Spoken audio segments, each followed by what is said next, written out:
आपका सफ़ेद मोतिया का ऑपरेशन अच्छे से हो चुका है। अब पोस्ट ऑपरेटिव इंस्ट्रक्शंस या ऑपरेशन के बाद की हिदायतों का टाइम है। तो आपकी आंख अभी बिल्कुल अभी बनी है, तो वो बहुत एक डेलिकेट कंडीशन होती है। पहले 72 आवर्स बड़े क्रिटिकल होते हैं कि हम बहुत इसका स्पेसिफिक ध्यान रखें। तो सबसे इम्पॉर्टेंट चीज़ जो आपके सर्जन उसी टाइम बता देते हैं आपको कि आंख को एकदम से स्क्वीज़ करके बंद नहीं करना है। कई बार हम जो दवाइयाँ डालते हैं वो कई बार आंख में लगती हैं, तो जब लगे तो एकदम से ऐसे स्क्वीज़ नहीं करना है आंख को, वो बड़ा रिस्की हो जाता है। उससे कई बार जो छोटे छोटे इंसिजन्स आंख में होते हैं वो ओपन अप हो सकते हैं, इन्फेक्शन का रिस्क बढ़ सकता है। तो आंख को बिल्कुल आराम से खोलिए, बिल्कुल आराम से बंद करिए। ड्रॉप्स जैसे आपको बताई गई हैं उसका एक टाइम टेबल बना लीजिए और उस टाइम टेबल में टिक करते जाइए, बिकॉज कई बार मेडिसिन काफ़ी होती हैं, आप भूल सकते हैं आप दवाई आपने कब डाली थी। तो एक take a nice piece of paper, दवाई का नाम लिखिए, कितनी बार डालनी है, जब आप डालें keep putting a tick on that. उससे चीज़ें आसान हो जाती हैं, आप भूलते नहीं उस चीज़ को।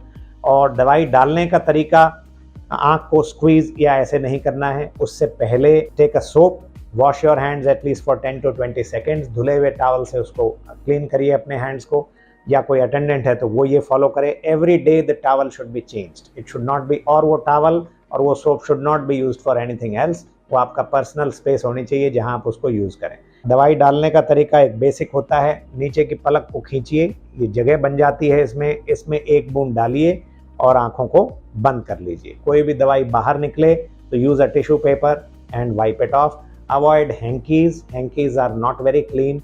कई बार हम हैंकी को इधर उधर रख देते हैं, कई बार वो ढंग से धुला नहीं होता है, कई बार हमारी नाक से सिक्रीशंस आते हैं, हम उसको वाइप ऑफ कर लेते हैं और उसी को आंख पे लगा देते हैं, तो that is very very risky. So या तो हॉस्पिटल आपको टिश्यूज़ प्रोवाइड करेगा, वेट टिश्यूज़, उससे क्लीन करिए, दैट इज़ द बेस्ट। वो एंटीसेप्टिक भी होते हैं।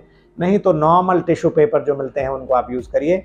Wipe and throw, don't reuse those things. तो मेडिसिन जैसे बताई हैं वैसे डालिए, तरीका मैंने आपको बता दिया है। एक ड्रॉप से ज़्यादा की ज़रूरत नहीं होती है। 2 ड्रॉप्स के बीच में एटलीस्ट 5 to 10 मिनट्स का ब्रेक दीजिए। कंटिन्यूसली दवाइयाँ एक के बाद एक नहीं डालनी है। एंड रिमेंबर, एक ड्रॉप से ज़्यादा आँख को ज़रूरत नहीं होती दवाई की। If it is more than 1 drop वो बाहर निकल जाती है। So it is a wasted medication. Strictly follow करें इंस्ट्रक्शंस को, और धूल, मिट्टी, धूप, पानी रगड़ना, इससे आँख को बचाना होता है at least for week to 10 days post cataract surgery. एक हफ्ते के फॉलोअप पे जब आप जाते हैं तो आँख की कंडीशन देख के आपके आई डॉक्टर आपको बता देंगे कि आगे आपने क्या चीज़ें फॉलो करनी है। तो अगर नहाना भी है तो at least for the first week I recommend कि हम गर्दन के नीचे नहाएं। वेट मॉपिंग फेस की कर लें। अगर बाल धोने की कोई बहुत इच्छा है तो पीछे की तरफ हेड को करके you must wrap a towel hair and you can give a hair bath if it is required before 5 to 6 days of cataract surgery.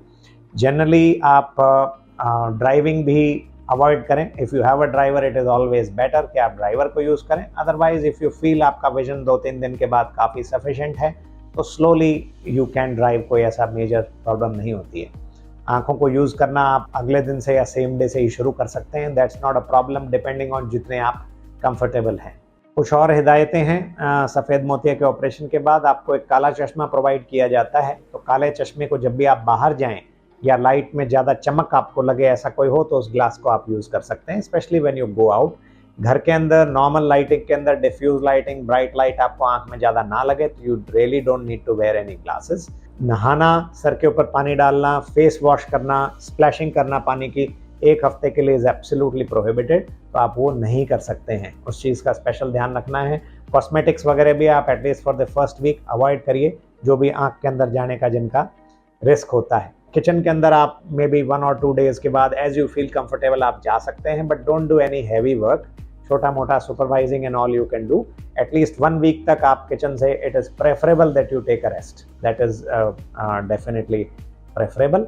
Post operative instructions में एक और इम्पॉर्टेंट चीज़ ये भी है कि बहुत हैवी जिमिंग, ट्रेडमिल के ऊपर रनिंग, जिम्नास्टिक्स, ये चीज़ें, all these, swimming is not recommended at least for 1 week to 10 days और as long as your doctor recommends, क्योंकि कई बार कुछ पर्टिकुलर टाइप ऑफ लेंसेज होते हैं जिसके लिए हम और भी ज़्यादा रेस्ट एडवाइस करते हैं कभी कभी, तो वो डॉक्टर आपको बेस्ट बता पाएंगे, बट हफ्ते के लिए तो ये परहेज़ रखने ही हैं। खाने पीने का कोई ऐसा परहेज़ नहीं होता। डायबिटिक हाइपरटेंसिव हैं तो जो आप परहेज़ का खाना खाते हैं वो खाइए। हमारी तरफ से देयर आर नो रिस्ट्रिक्शंस, खट्टा नहीं खाना, दही नहीं खाना, nothing like that. You can be absolutely normal in whatever you want to eat. Closing remarks मोतिया के ऑपरेशंस के बारे में मेरे यही हैं कि अपने डॉक्टर की इंस्ट्रक्शंस को बहुत अच्छे से फॉलो करिए। कभी आपको कोई डाउट हो तो उनसे वो आप ज़रूर क्लियर करें जब आप उनके पास हों। कई बार डाउट्स हम भूल जाते हैं, always write them on a piece of paper और put them in your phone and you can always ask the doctor जब आप दिखाने आते हैं। जो दवाई आपको बताई जाए उनको स्ट्रिक्टली फॉलो करिए, वैसा ही शेड्यूल रखिए। And in the end I would like to say your eyes and your vision is extremely precious. आँख एक ऐसा ऑर्गन है जो बहुत सेंसिटिव है और बहुत प्रेशियस है हमारे जनरल वेलबींग के लिए।